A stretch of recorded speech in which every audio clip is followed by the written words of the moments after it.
सुनील कुमार यादव का अभिवादन स्वीकार कीजिए और आप देख रहे हैं एवरीथिंग इज़ पॉसिबल। दोस्तों, आज का मेरा विषय है जल दुर्ग गागरोन। 21 जून 2013 को राजस्थान प्रदेश के जिन 6 दुर्गों को विश्व विरासत में शामिल किया गया, उसमें झालावाड़ जिले का जल दुर्ग भी शामिल है। जल दुर्ग हम किसे कहते हैं, इसमें शुक्रनीति जो है उसमें दुर्गों के प्रकार बताए गए हैं।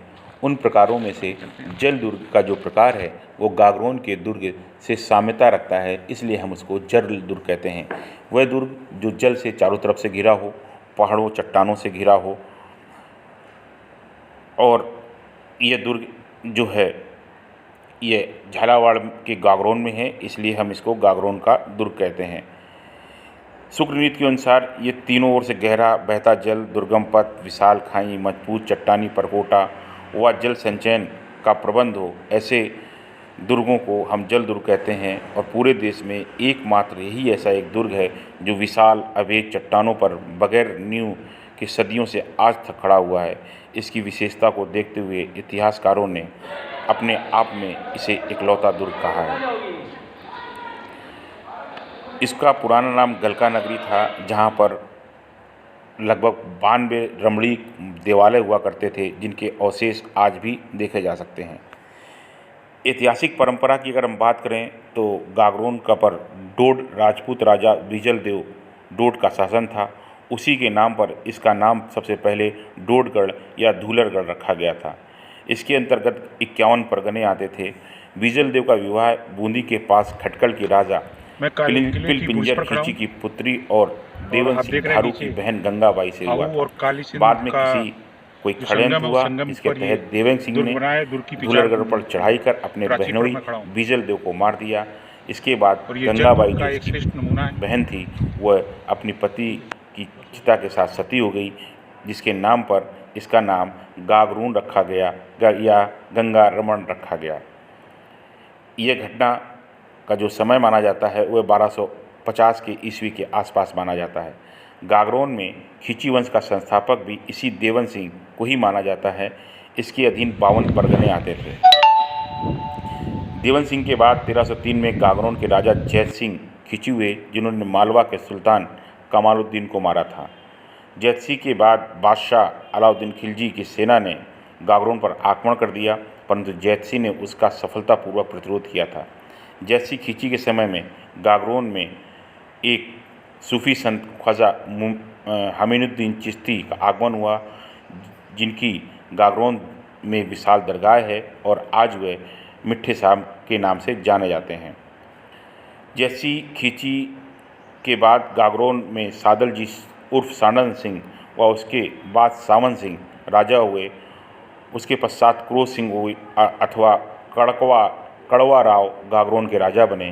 क्रोध सिंह के बाद गागरोन का राज्य उनके बड़े पुत्र प्रताप राव के हिस्से में आया।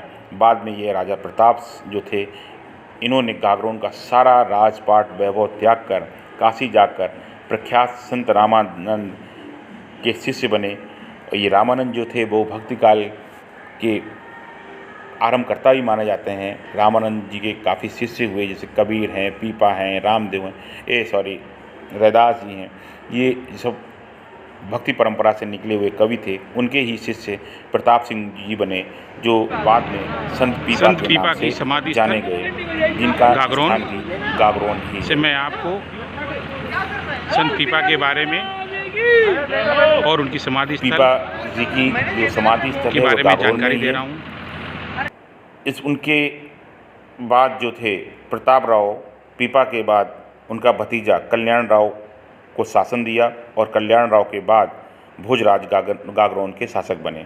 इसी भोजराज का पुत्र अचलदास खींची गागरोन का सर्वाधिक ख्यातनाम या महान शासक हुआ।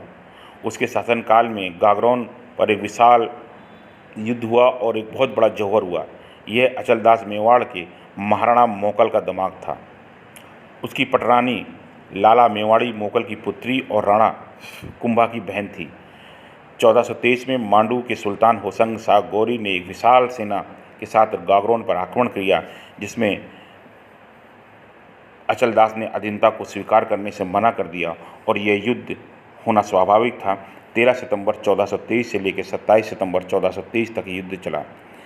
अचलदास शत्रुओं से वीरतापूर्वक लड़ता हुआ वह उसके अंतःपुर लड़ा और उसके अंतःपुर की जितनी भी महिलाएं थीं उन्होंने स्वयं को जौहर में झोंक दिया और अपनी अस्तित्व की रक्षा की।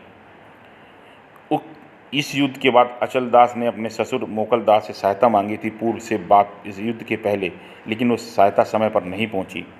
1423 में गागरोन को हस्तगत करने के पश्चात गौरी ने इसे अपने पुत्र गजनी खां को सौंप दिया इस दुर्ग को, और उसी वर्ष 1436 में महमूद खिलजी ने मालवा का सुल्तान बना और गागरोन दुर्ग पर उसने अधिकार कर लिया।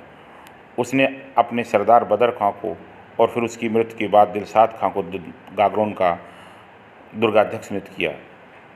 इसी दिलशाद के समय में अचलदास खिलजी के पुत्र पालनसी ने गागरोन पर अपना पुनः अधिकार कर लिया था और यह अधिकार किया था कुंभा की मदद से। इसके पश्चात महमूद गज जो खिलजी था उसने सारा ध्यान गागरोन पर केंद्रित किया और विशाल सेना के साथ गागरोन की ओर कूच कर दिया।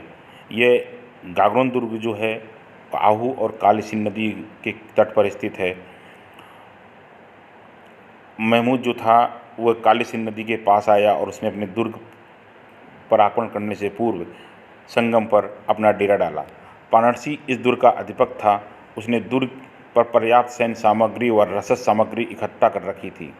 युद्ध की तैयारी पूर्व में भी उसने कर ली थी, फिर भी उसने अपने मामा महाराणा कुंभा से सहायता मांगी। कुंभा ने धीरज देव के नेतृत्व में युद्ध उपकरणों व 2 कमान राड भारी पाषाण अर्थात शत्रु पर पत्थर फेंकने वाले यंत्रों से सुसज्जित एक सैन्य दल मदद हेतु गागरोन भेजा। दोनों ओर से भीषण युद्ध हुआ, परंतु 7वें दिन धीरज देव मारा गया।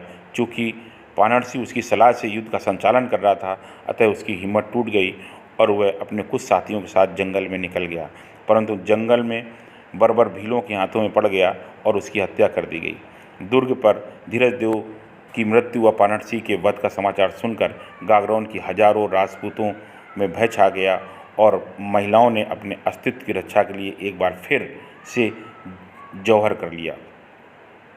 महाराणा सांगा के समय में मेवाड़ की शक्ति काफ़ी विकसित हो चुकी थी और उसने अपने मित्र मेदिनी राय को यह दुर्ग जो था सौंप रखा था। गागरोन में राणा सांगा और महमूद जो था वो राणा सांगा का शत्रु था और उसने गागरोन पर आक्रमण कर दिया 1519 में। इस युद्ध में महमूद जो था वो घायल हुआ और कैद कर लिया गया। बाद में राणा सांगा उसको कैद करके मेवाड़ ले गया, लेकिन उसके व्यवहार और उसने वचन दिया कि वह कभी भी मेवाड़ की तरफ आंख उठाकर नहीं देखेगा। परिणाम स्वरूप उसको छोड़ दिया गया। 1532 में बहादुर शाह गुजराती ने चित्तौड़ अभियान से पूर्व गागरोन पर अधिपत्य किया था। 1540 में शेरशाह सूरी ने हिंदुस्तान का बादशाह बना और गागरोन पर उसने अपना आधिपत्य कर लिया। सम्राट अकबर ने 1561 में अधम खां की बगावत को दबाने के सिलसिले से गागरोन दुर्ग पर डेरा डाला।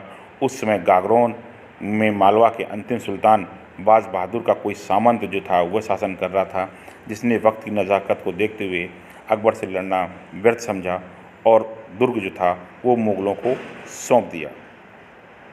अकबर के समय में गागरोन दुर्ग का सामरिक महत्व इस तथ्य से प्रकट होता है कि आईने अकबरी में गागरोन का उल्लेख मालवा के सूबे की एक सरकार के रूप में किया जाता है।